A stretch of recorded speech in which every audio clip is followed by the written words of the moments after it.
Sementara itu, jelang debat terakhir Capres nomor urut 3 Ganjar Pranowo akan fokus pada tema yang ditentukan, yaitu tentang pendidikan, kesejahteraan rakyat, tenaga kerja, teknologi informasi, dan kebudayaan.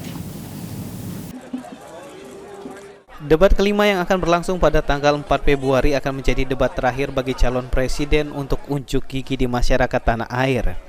Ditemui saat belusukan di Pasar 16 Ilir Kota Palembang, Capres nomor urut 3 Ganjar Pranowo mengatakan jika belusukan yang dilakukan di Kota Palembang merupakan bagian dari persiapan materi jelang debat pada hari Minggu.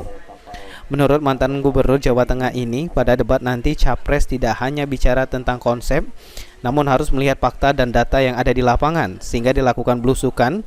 Selain itu, Ganjar akan fokus membahas tema sesuai dengan debat terkait pendidikan, kesejahteraan rakyat, tenaga kerja, teknologi informasi, dan kebudayaan.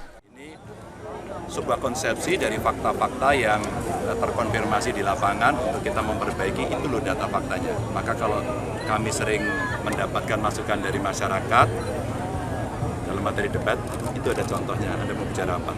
Itu data, itu fakta. Pak, komentarnya debat mereka kelima mendapatkan nanti ini bansos. program sorotan apa nanti yang akan diusung?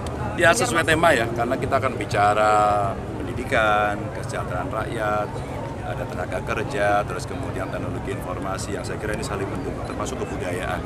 Pada bicara pendidikan kan termasuk kebudayaan. Nah, nanti kita bicara tidak hanya pada skill saja kita bicara, tidak hanya mencetak tukang, tapi mencetak anak-anak yang berkarakter, punya budi pekerti luhur, dan gampang akses pendidikan. Ditambahkan Ganjar dalam debat nantinya tidak hanya bicara tentang skill, namun bagaimana untuk mencetak anak-anak yang berkarakter dan memiliki budi pekerti luhur.